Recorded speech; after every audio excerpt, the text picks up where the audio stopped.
Oh my god, Remnant. If anyone hasn't played Remnant, Remnant felt niche for a lot of people. No one really talked about it as much as like I was surprised that I feel like it should have gotten more attention.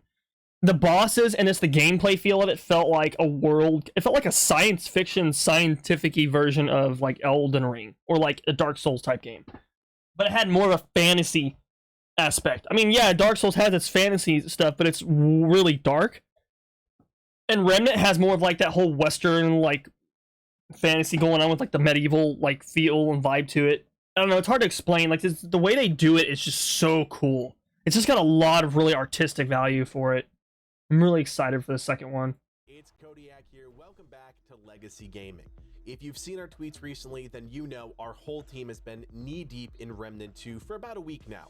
We honestly can't show anything new quite yet, but we are free to talk about our first impressions of the game, and as gaming creators, one thing we always want to do is help you determine if a game is worth playing. So let's get into it.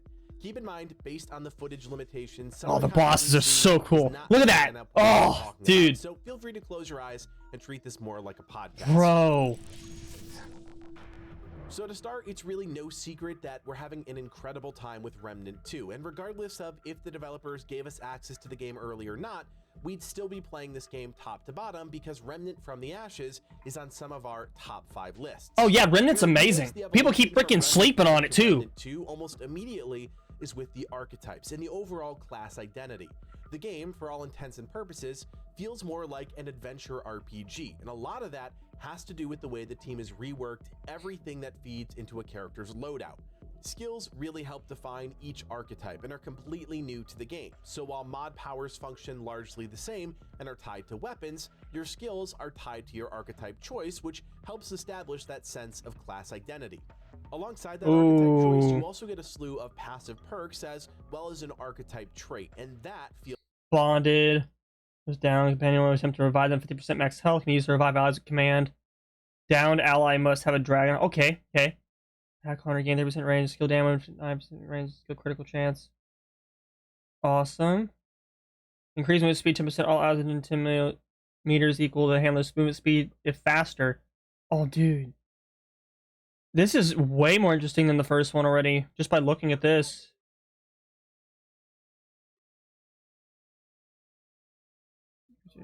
Handler, command receive 20% less damage.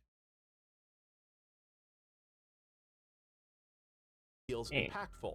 It levels up passively in parallel to normal progression, and then once it reaches level 10, it becomes available in the general trait pool, so you can change archetypes around and still have access to one of the things that made the archetype unique.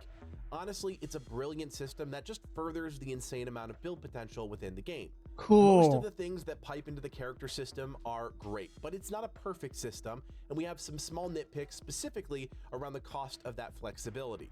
The game touts playing the way you want and offers that up, but you do have to pay for some of those options, and the cost is pretty high, especially starting out.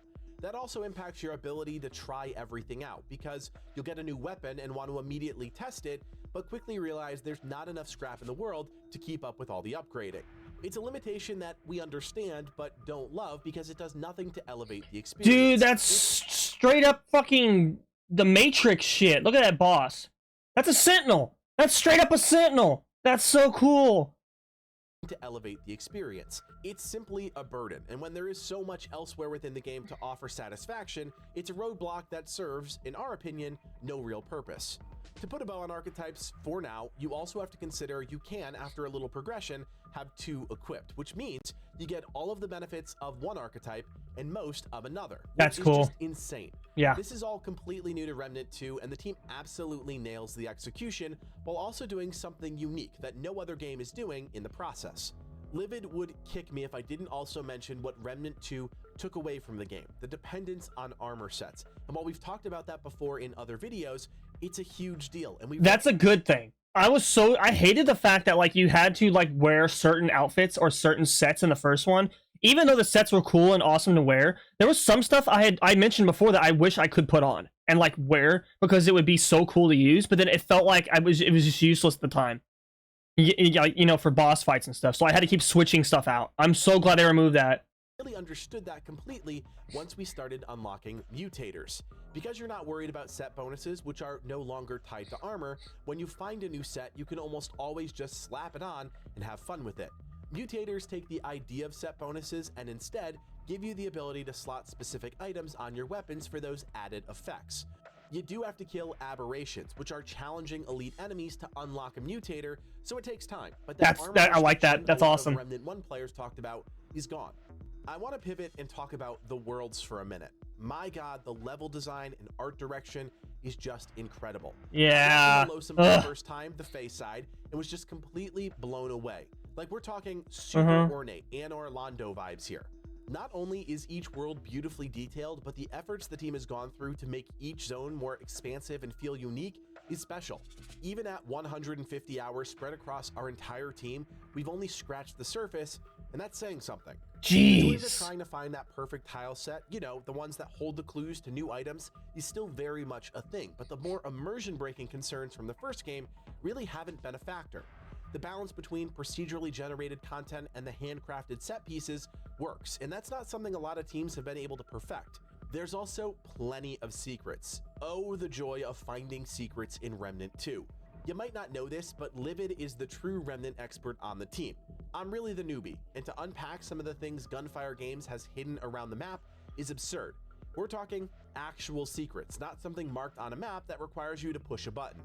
The amount of brain power it takes to solve some of these things is fantastic, and an experience I didn't realize I missed in my video games. Obviously, no spoilers here, this is just impressions, but when you do go— I wonder if he means the secrets of, like, you go through a certain boss and, like, they had two bosses, like, drop different stuff, and, like, depending on how you kill it or the way you kill it, like, you get a different drop of a weapon and, like, stuff like that. That's cool to keep in the game. I hope they add more than just that.